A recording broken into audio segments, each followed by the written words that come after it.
نروح لكرة اليد. منتخبنا الوطني هو على أعتاب كأس العالم لكرة اليد، هو في مجموعة صعبة تضم قطر، الأرجنتين، الدنمارك والسويد، مجموعة في غاية الصعوبة، لكن رجالتنا أداها في حدود آخر مشاركة لنا في فرنسا كان وشها حلو علينا، خدنا رابع كأس عالم. كابتن مروان رجب المدير الفني لمنتخبنا الوطني لكرة اليد، مساء الفل يا كابتن مروان. ازي حضرتك؟ الحمد لله تمام. حضرتك عامل ايه اخبارك؟ الحمد لله. تحيات زميلي العزيز طارق رضوان ليك يا كابتن مروان. اهلا وسهلا بيك. اهلا كابتن، توفيق ان شاء الله. طمنا، لعبنا دورتين وديتين، النتائج مش بطاله، الانديه او الفرق تقيله، قطر فريق ليس بالهين في الهاندبول، كل فريق مجنس، السويد قوه عظمى، الدنمارك قوه عظمى، والارجنتين كمان تحسن مردودها جدا يعني. طمنا يا كابتن مروان. والله يا كابتن احمد زي ما حضرتك قلت كده المجموعه مش سهله بس حضرتك عارف كاس العالم كله فيها صعب.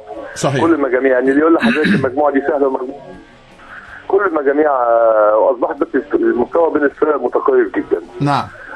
فانت حضرتك رايح وهتعمل اقصى حاجه عندك تطلع كل طاقاتك وربنا كريم بقى، تدعوا لنا انتوا بقى ربنا يكرمنا ان شاء الله. والله في يعني الدعوات ما بنبطلهاش، يعني انت عارف انه الدعوات، لكنه يعني لما بنتكلم على الدنمارك قوه كبيره عظمى جدا للاسف طبعا، بطل اولمبياد فرقه تقيله. بنتكلم على قطر تاني كاس عالم باللعيبه المجنسين، لكن عندنا البحرين في المجموعه كمان يا كابتن، مش كده؟ عندنا البحرين في المجموعه وعندنا الارجنتين فرقه قويه برضك. اخر مره خسرنا من قطر فرق واحد بالعافيه في الاولمبياد. نعم. وفي طبعا السويد، طبعا الناس ما تتخيلش ان احنا كسبنا السويد. حضرتك طبعا عارف يا كابتن احمد ان انت مش معنى انت تكسب فرقه مره يبقى انت خلاص يبقى انت الهاندبول ده بيتقلب ما بين الشوطين، بيتقلب في اخر 5 دقائق.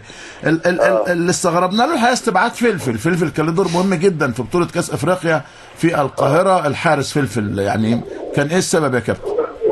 والله بص يا كابتن احمد، احنا عندنا شويه تغيرات كده في اللعيبه. في طبعا وبعدين عندنا كمان علي زين عنده اصابه في رجليه، لعيب مهم قوي. طبعا عنده اصابه بقاله شهرين ما بيلعبش. فده طبعا مأثر على الفرقه. فاحنا استبدلنا اللعيبه اللي نقصت بلعيبه ثانيه من منتخب الشباب، لعيبه يعني كويسين يعني هم، لكن استبعاد 6 حضرتك عارف طبعا الحراسه، طبعا حضرتك طبعا في لاعبين في الموضوع يوم فوق ويوم تحت، ممكن النهارده الجون ده اعلى شويه، الجون ده اعلى شويه. طبعا شفت في قوام المنتخب وكان معانا لغايه اخر لحظه، لكن بيبقى في بقى تغيرات، الجون ده بيعلى شويه، ده بياخدش مكان دوت. نعم عادي يعني حضرتك. على فكره كابتن مروان، انا تابعت مباراتينكم مع المنتخب التونسي، التلفزيون التونسي ذاعهم، عملتوا عرض رائع جدا، خاصه الماتش المباراه الاولى طبعا كسبنا بسكور، المباراه الثانيه رغم انه مصر كانت مغلوبه لغايه الثواني الاخيره بس تعادلنا. كانت مباراه قويه جدا وتجربه هايله يعني. الحمد لله. انا حضرتك تعمدت ان انا اروح اخد التجربه ديت.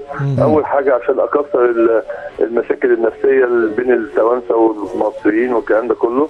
ثاني حاجه عشان احنا كان الوقت ده كنا محتاجين نلعب ماتشات وديه دوليه، صح. وما كانش فيه فرق على مستوى العالم كلهم، كانت الدوريات كلها شغاله. نعم. فكان دول الفرقه الوحيده اللي شبهنا، هم عندهم 2 محترفين، احنا عندنا 3 محترفين ما لعبوش في الماتشات، فكان الموضوع متساوي بيننا وبينهم يعني. بتمنى لك التوفيق كابتن مروان رجب المدير الفني لمنتخبنا الوطني لكرة اليد.